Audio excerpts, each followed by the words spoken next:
नमस्कार मित्रों, अपने चैनल में सभी श्रोताओं का स्वागत करता हूं।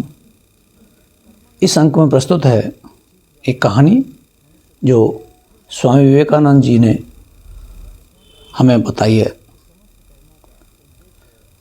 स्वामी जी के अनुसार यह निम्नलिखित कहानी संपूर्ण स्वार्थ त्याग का एक दृष्टांत है। कुरुक्षेत्र के युद्ध के बाद पांचों पांडवों ने एक बड़ा भारी यज्ञ किया। उसमें निर्धनों को बहुत सा दान दिया गया। सभी लोगों ने उस यज्ञ की महत्ता एवं ऐश्वर्य पर आश्चर्य प्रकट किया और कहा कि ऐसा यज्ञ संसार में इससे पहले कभी नहीं हुआ था। यज्ञ के बाद उस स्थान पर एक छोटा सा नेवला आया। नेवले का आधा शरीर सुनहला था और शेष आधा भूरा।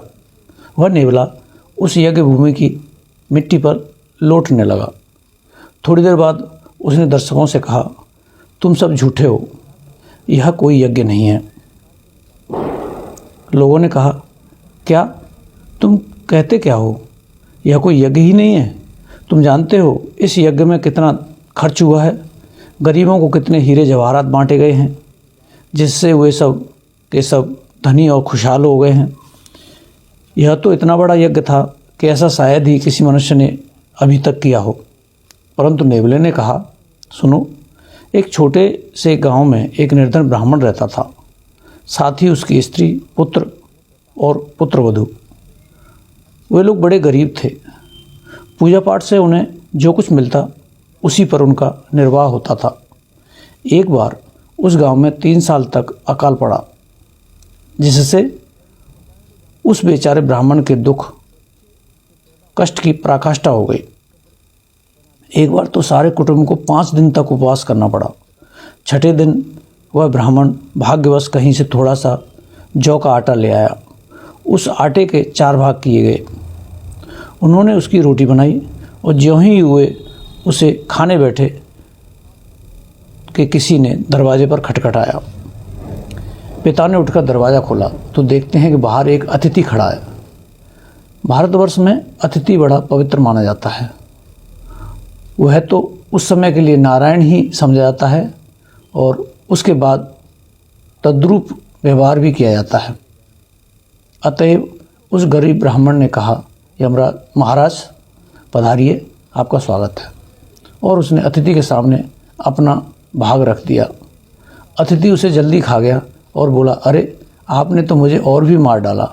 मैं 10 दिन का भूखा हूँ और भोजन के इस छोटे टुकड़े ने तो मेरी भूख और भी बढ़ा दी। तब स्त्री ने अपने पति से कहा, आप मेरा भी भाग दे दीजिए। पति ने कहा, नहीं, ऐसा नहीं होगा। परंतु स्त्री अपनी बात पर अड़ी रही और कहा, वह बेचारा गरीब भूखा है, हमारे यहाँ आया है। गृहस्थ की हैसियत से हमारा यह धर्म है कि हम उसे भोजन कराएं। यह देखकर कि आप उसे अधिक नहीं दे सकते, पत्नी के नाते मेरा यह कर्तव्य है कि मैं उसे अपना भी भाग दे दूं। ऐसा कहा उसने भी अपना भाग अतिथि को दे दिया। अतिथि ने वह भी खा लिया और कहा, मैं तो भूख से अभी भी जल रहा हूँ। तब लड़के ने कहा, आप मेरा भी भाग ले लीजिए, क्योंकि पुत्र का यह धर्म है कि वह पिता के कर्तव्यों को पूरा करने में उन्हें सहायता दे।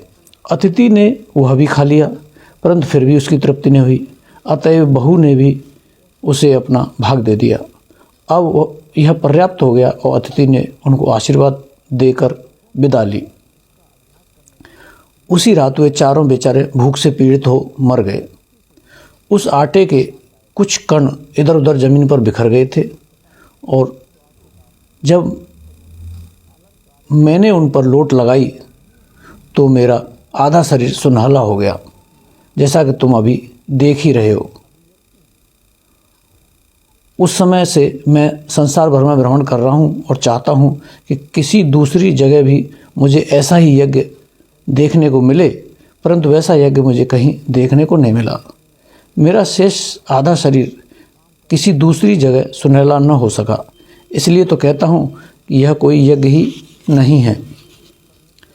त्याग का अर्थ, त्याग का यह भाव भारतवर्ष के धीरे धीरे लुप्त होता जा रहा है। महानुभाव व्यक्तियों की संख्या धीरे धीरे कम होती जा रही है। जब बचपन में मैंने अंग्रेजी पढ़ना आरंभ किया था, उस समय मैंने एक अंग्रेजी की पुस्तक पढ़ी जिसमें एक ऐसे कर्तव्यपरायण बालक का वर्णन था जिसने काम करके जो कुछ उपार्जन किया था उसका कुछ भाग अपनी वृद्ध माता को दे दिया था। उस बालक के इस कृत्य की प्रशंसा पुस्तक के 3-4 पृष्ठों में गाई गई थी, परंतु इसमें कौन सा असाधारणत्व है?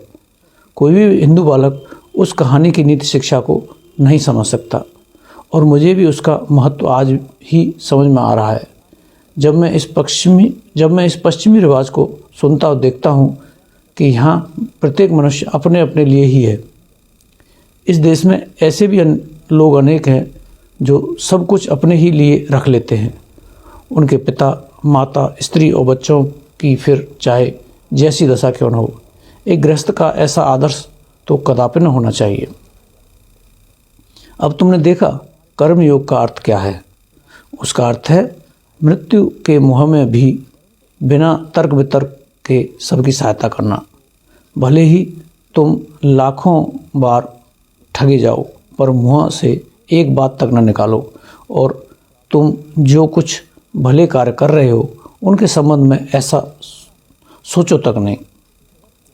निर्धन के प्रति किए गए उपकार पर गर्व मत करो और न उससे कृतज्ञता की ही आशा रखो, बल्कि उल्टे तुम ही उसके कृतज्ञ हो यह सोचकर के उसने तुम्हें दान देने का एक अवसर दिया है। अतएव यह स्पष्ट है कि एक आदर्श सन्यासी होने की अपेक्षा एक आदर्श गृहस्थ होना अधिक कठिन है। यथार्थ कर्ममय जीवन, यथार्थ त्यागमय जीवन की अपेक्षा यदि अधिक कठिन नहीं तो कम से कम उसके बराबर कठिन तो अवश्य है। धन्यवाद।